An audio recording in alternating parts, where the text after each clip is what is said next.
testimony where they're not expert enough to say it when you want to, and then you just take it at face value. Objection. So, sir, let's just, aside from Mr. Coppola saying this is not a parking lot, right? Okay? Aside from that, sir, what other reason you have to believe that this is not a parking lot? Well, I don't. Oh, so you believe it was a parking lot? It was functioning as a parking lot, yes. Okay. What difference does it make that it was functioning as a parking lot or not to whether or not Ms. Patchy and the Johnsons got into this accident? Say that again? What difference does it make if this was a parking lot or not, right? What difference does that make to this accident occurring? How is that a proximate cause of this accident? I'm asking.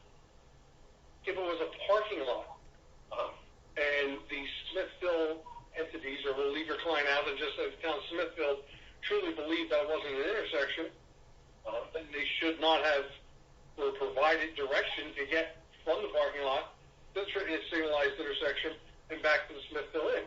Were they correct in assuming that it was, or believing that it was not an intersection? Well, I don't think I don't think the historic town of Smithville, based on Mr. Coppola's testimony, believed it wasn't an intersection. He had approached the state, according to his testimony, or asked his engineer to approach the state to put crosswalks in. Well, if he didn't believe in intersection, then why would he put crosswalks in? He testified that he was doing a development across the street in what was the parking lot, and he was going to line up his driveway with the other driveway across the street. Well, once you did that, you're going to have an intersection there. So I don't think that the historic Smithville thought that it wasn't an intersection. Well, sir, who would be the ultimate strike? Again, sir, let's just stick with science, sir. I think you're a man of science. You would agree, sir? You're an engineer. That's a scientific pursuit. Yes. You're dealing with facts, objective facts, sir. Yes, sir. Not alternative facts. It is what it is, right? Yes, sir. Okay, sir. This was not an intersection, right, sir? Technically, it was not an intersection. Okay. So, therefore, sir, regardless of whether or not there was a parking lot across the street or not, if Ms. Patchy had made the observation that you believe she should have made, you wouldn't have hit Mr. Johnson. Fair? That's fair, yes. Okay. Do you agree that the proximate cause of this incident is Ms. Patchy's failure to observe the Johnson stop? That's correct. Okay.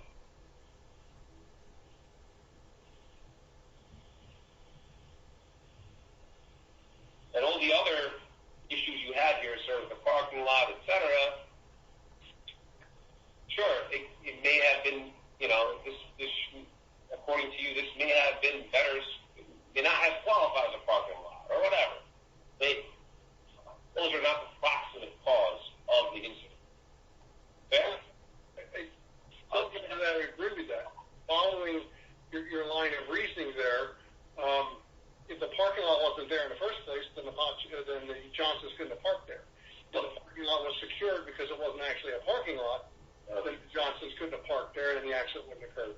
But sir, actually, that's your line of reasoning. It's not mine. I'm actually attacking that reasoning, sir. I'm literally saying, is it your testimony today that again, you already said that you would agree, my client is not involved in this. Fair? Fair. So, fair to say that now, for the town of Smithville, right?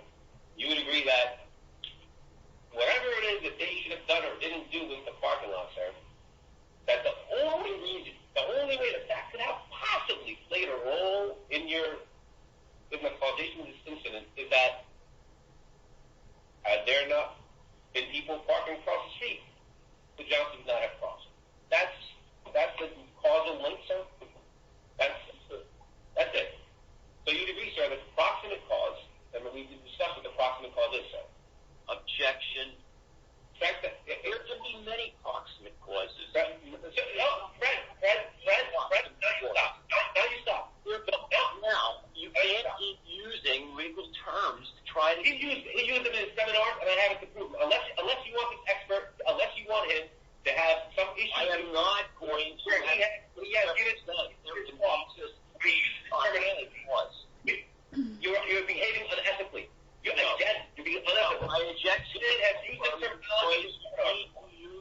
adjective a proximate cause, not the proximate cause in these questions. Stop talking. You are now coaching this witness. Sir, again, I'm not down the line. I don't know how I've not worked with this with a friend before. You have asked this witness. Highly unethical. This is highly unethical. About 20 times, and it was inappropriate. Stop talking. Stop. This is my definition. Stop talking. You gave your word. You're not going to do this. So stop it. Object to form and move on. You gave your word, if that still means anything to you, sir. Stop it. Mr. Non. And please stop cutting off my witness's answers. Let him finish his answers. Please. I did not cut him off. Mr. Non. You did about 6 or 7 times now. Mr. Non. Mr. Non. You would agree that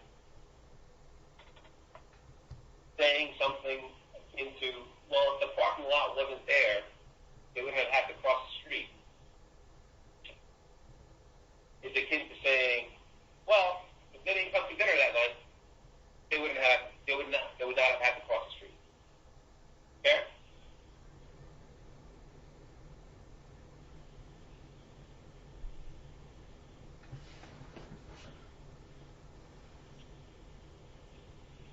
Well,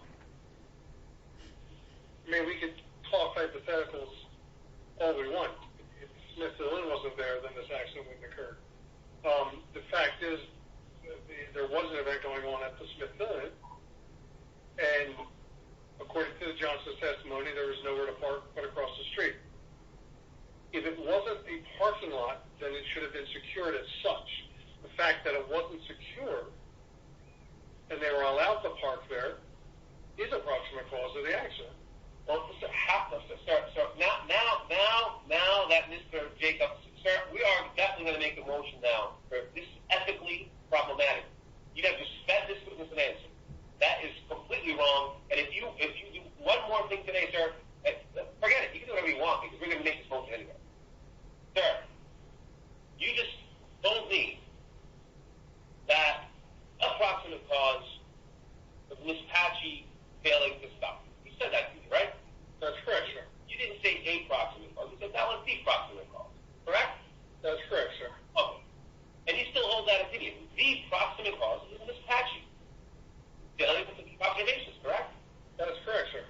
The extreme majority of fault, if not all of it, lays, in your opinion, at her doorstep, correct? I don't know that I'm equipped or required to say majority or minority of fault. I did not put a percentage on it. For me, I'm the expert to decide.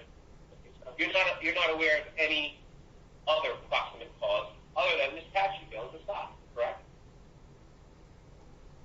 No, as I stated in my report, I am aware of the parking lot. The failure to either secure it as a parking lot or properly operate it as a parking lot was a proximate cause to the accident. Simply because by virtue of the fact that you let people park there, then they can cross the street and they could get hit by a driver who's not paying attention, right?